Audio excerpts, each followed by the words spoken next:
Çindən artıq Türkiyəyə satış etmək olmur və Türkiyə daxilindən biz məhsul və tədarükçünü necə tapa bilərik? Məhz bu videoda bundan danışacağam. Çindən bəzən gətirmələr uzun olurdu və artıq da Türkiyəyə gətirmə Çindən tədarük və gömrük prosesi çətinləşdirilib deyə bir sözlə olmur və bu videoda da biz daxili bazardan, Türkiyənin daxili bazarından necə məhsul tapaq və tapdığımız necə tədarükçünü tapaq ki, həmin tapdığımız tədarükçünlə əlaqə saxlayıb məhsullarımızı göndərə bilək. Bugün bu videoda məhz bəhs edəcəm. İlk öncə dostlar, daxil olaraq biz kompüterdə browserimizə daxil olarkən bizim belə bir Türkiyə daxilində platforma var. Bilirsiniz ki, qlobalda olduğu kimi Amazon, eBay, AliExpress kimi Türkiyənin daxili bazarında Trendyolu var. Məhz həmin Trendyol digər saydığım platformalar kimi hazır bir bazar platformasıdır. Burada insanlar, toptancılar və yaxud da istehsalçılar burada məhsulu qoyub reklamlayıb və yaxud da sadəcə qoyub orada satış edirlər. Biz də həmin şəxsləri buradan taparaq əlaqəyə keçib özümüzə lazım olan məhsulun satışını edəcəyik. Bəs indi bugünkü videomda da sizə göstərəcəyim ondan ibarət olacaq ki, mən burada necə tapıram və bunu necə edirəm. İndi daxil olduqdan sonra browserimizə dostlar Trendyol'a daxil oluruq. Trendyol yazıb .com daxil olandan sonra burada mütləq aşağıya düşün. Aşağıda ölkə hissəsini eləyin Türkiyə. Yəni burada Azərbaycan olacaq çünki IP-yə görə oxuyur. Buranı edirsiniz Türkiyə.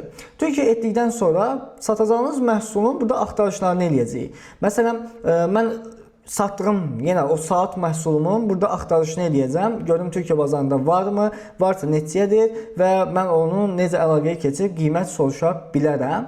Burada daxil olan axtarış hissəsinə yazıram. What Arabic, yəni biraz öncə axtarmışam. Müslüm. Yəni belə gedir də, yəni saat adını Arabik Müslüm saatı gedir və saatın gördüyünüz kimi burada tədarükçüləri çıxır. Məsələn, siz Amazondan tapdınız hansısa bir məhsulu, o məhsulu və ya AliExpressdən, indi onun Türkiyədə axtarışını eləməlisiniz. Məhsulun adını götürürsünüz, birbaşa yazırsınız və yazdıqdan sonra axtarış hissəsində hansı tədarükçülər çıxırsa, onlarla əlaqəyə keçirik. Yəni, buna əmin olun ki, əgər qlobalda satılan məhsul varsa, onun mütləq Türkiyədə gətiriciləri var və bu kimi bazarlarda var. İndi elə olur ki, bu kimi bazarlarda olmur, ənənəvi yolla satış edir, amma burada olanlar da bizim elektron ticarət üçün olan bir fürsətimizdir. Biz onlarla əlaqə keçib o məhsulu almalıyıq. Daxil olduğuq, indi burada çıxdı bizim üçün 5-6 dənə, məsələn 1, 2, 3, 4, 5, 6 və qiymətləri də görürsünüz fərqli-fərqlidir. Burada biraz da aşağı, məsələn belə bir dəst var.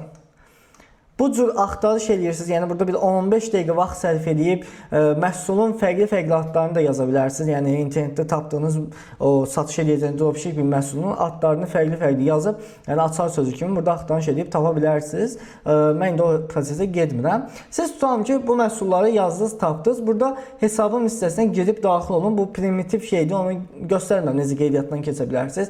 Yəni Gmail üzərindən rahat qeydiyyatdan keçib daxil olacaqsınız. Daxil olandan sonra məsələn, tapdıq bunu, düz bunun yorumu yox, satış etməyib, yəni biraz şübhəli ola bilər və bu halda biz nə etməliyik? Mütləq tapdığınız tədarükçü ilə birincisi əlaqə saxlayın, zəng edin, WhatsApp üzərindən yazın, zəng mütləq edin. Çünki WhatsApp üzərindən yazmaq alıcı və çox güvən vermir, amma zəng biraz qarşı tərəfə də məsuliyyət hissi verir və mütləq şərti ilə danışdığınız tədarükçüdən ilk aldığınız sifarişlər olarsa elektron ticarət zamanı, siz ilk 3 məhsulu göndərim zamanı mütləq yoxlayın. Yəni necə yoxlayacağıq? Müştəri, yəni sizdən sifariş edən müştəriyə əlaqə saxlayın, deyin, məhsul sizə çatdı mı? Çatdısa, onun zəhmət şəklini alın. Görün məhsulun qargolaşması, məhsulun o müştəriyə çatması və qırıqdırmı, yoxsa yaxşıdırmı? Bunları öyrənin o müştəridən. Hər şey okeydirsə və tədarükçü ilə də əlaqə saxlayıb həqiqətən məhsulu göndərdimi, göndərmədi kimi sualları verib ondan cavab alın. Çünki ilk 3-4 məhsulda bunu etməsəz, tədarükçüyə desək ki, qardaş, mənim bugün 10 sifarişim var, gələ bu 10 sifarişin ödənişini çünki qabaqcadan edəcəksən tədarükçüyə, al bu 10 ödənişin sifarişini və məhsulunu göndər. O məhsul bu günləri gedəndə, zaten Türkiyə daxilindən göndərmədir deyə 1-5 gün içində maksimum çatdırma qoyuruq. Yəni bu 1-3 günə də çatır, 4 günə də çatır, yəni bəzi hallarda 5 gün. Bu dönəm ərzində ərzində çatacağına görə sən sabah da 10 sifariş alsan, yenə göndər, tədarükçü üçün gələ bu pulu da, yenə 10 məhsulunu göndər. O halda sən elə 5 gün içində pul xərcləyəcəksən. Amma sonuçta da 5 gündən sonra tədarükçü səni yalançı olub aldada bilər, göndərməyə bilər, pulu alıb səni blok edə bilər və yaxud da göndərdiyi məhsullar tamamilə bir fərqli məhsul olar. Gedib çatan müştəriyə tamamilə səhv məhsul və fərqli və yaxud da zayıf, yəni xarab məhsul olduğuna görə qaytarmalar ola bilər ki, bu halda da sən ziyan edəcəksən və çoxlu xərcin çıxacaq. Bax, bunun qarşısını almaq üçün ilk etapda sən 3 məhsul göndərməsini et, o 5 gün periodunu gözlə, yəni 25 gün olacaq, 3 gün olacaq, gözlə, çatan müştəri ilə əlaqə saxla, tədarükçü ilə əlaqə saxla, həqiqətən göndərib, həqiqətən hər şey qaydasındadırsa, okey, növbəti gələn sifarişlərdə 5-10 gün içində, yəni yığılmış sifarişləri, o 3 gün ərzində yığılmış sifariş təzədən göndərmə edə bilərsən. Burada aeroportun yanında qalmaq da belə bir şeydir, hər gün təyyarədə uçur. 3 gün ərzində yığılmış sifarişləri təzədən tədarükçündə hər şey qaydasındadır, göndərmə edəcəksən. Yox, qaydasında deyilsə, birbaşa əlaqəyə keçirsən başqa tədarükçü ilə, onunla başlayırsan işləməyə və yəni bu şərti olaraq bilməyiniz vacibdir. Tutalım ki, biz tapdıq bu tədarükçünü. Buradan şimdi ala daxil oluruq. Burada məsafəli satış sözləşməsi var. Üzərinə basırıq, bu cür bir panel açılır. Ctrl F edərək satıcının, burada I ilə yazın, satıcının telefon yazırsınız və Enter'ə basırsınız. Bax, burada görürsünüz, telefonun nömrəsi çıxdı. Satıcının telefonudur bu.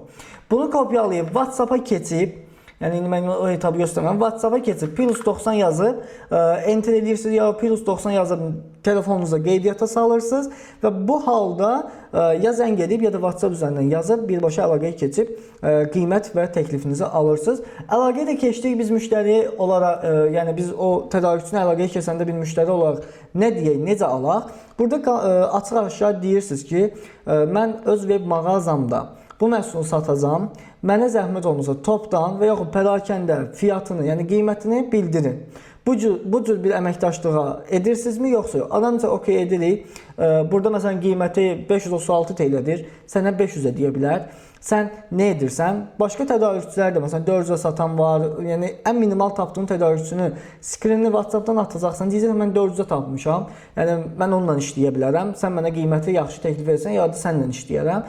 Adam deyəcək ki, okey, mən sənə 450-yə deyirəm, ya da deyəcək qardaş, məndə sondur. Ola bilər həqiqətən adam 490 alıb 500-ə satır. Yəni biz bilmirik. Adam desə sondur, okey deyirsən, qalsın xəttə, yəni biz onu saxlayırıq ehtiyatda, gedirik o 400-dən danışırıq. Çünki 400-ə satanın da yəqin ya problemi ola bilər, ya da həqiqətən də qiyməti ucuz verib, o qəşəng məhsul verə bilər. Yəni biz bunu yalnız işləyərək öyrənəcəyik. O 400-lük adamdan da alıb məlumatı, okeydirsə o 400-lük ilə işləyirik, yox, okey deyilsə gəlib bu 500-lük ilə işləməyə davam edirik. Və bu kimi burada 5-6 dənə tədarükçü var. Hər birində eyni qaydada şimdi al edərək sözləşmədə Ctrl F nömrəsini tapıb bu period üzərindən zəng edirik və hər birinə əlaqə saxlayırıq. Mütləq ehtiyatda öz tədarükçünüz olsun. Yəni bir tədarükçü tapdım, okey, bundan işləyim deyil. Mütləq 2-3 tədarükçü ehtiyata salın.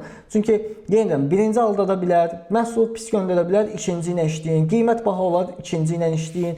Bax, bu kimi periodların üstündən tez zamanda, çünki bizim işimiz sürətli olmalıdır. Burada bir axsama bizim işimizi ləngidəcək və problemlər çıxacaq. Bu problemlərin həlli üçün mütləq bunu etməlisiniz. Və Türkiyədən də bu cür Trendyol üzərindən tapdığımız müştərilərlə əlaqə, tədarükçülərlə əlaqəyə keçib Türkiyə bazarına satış edə bilərik. Mütləqdir ki, sizin xaricdə tapdığınız dropshipping məhsulu Trendyolda olacaq. Olduğu halda belə əlaqəyə keçin, oradan məhsulu belə deyim, danışın, qiymət alın və öz mağazanızı qurub onun marketinq yanaşması ilə satışını təmin edin. Bax, bu günləri işləyən bir texnikadır. Mütləq istifadə edin. Ümid edirəm video sizə faydalı oldu. Bu kimi davamlı videolar üçün like atmağı, mütləq yorum yazın. Hər bir yorumunuzu cavablayıram və dostlarınızla paylaşmağı da unutmayın. Çalışaq hamımız birimizə dəstək olaq. Bizim WhatsApp qrupumuz var. Orada community'dir. Suallar verənlər var. Cavablandırırıq. Şəxsən mən özüm cavablayıram. Çətinliyi olanlara dəstək oluram. Çox xahiş edirəm. Qrupumuza da qoşulub özünüzü gəlişdirə bilərsiniz, inkişaf edə bilərsiniz. Instagram kimi və TikTok kimi platformalardan da məni izləməyi unutmayın. Çünki orada da ara sıra storylər atıb daha fərqli məlumatları orada qeyd edirəm və bir-birimizə dəstək olub əlaqə qurmaq üçün hər cür şəraiti çalışıram edim. Bakıda ticarət etmək istəyənlər varsa, Bakıda etdiyim ticarətlə 24 minlik satışı necə etdim tipli videoma da baxmağı unutmayın. O videonu da dostlarınızla paylaşın. Davamlı üçün mütləq like atın. Xoş izləmələr.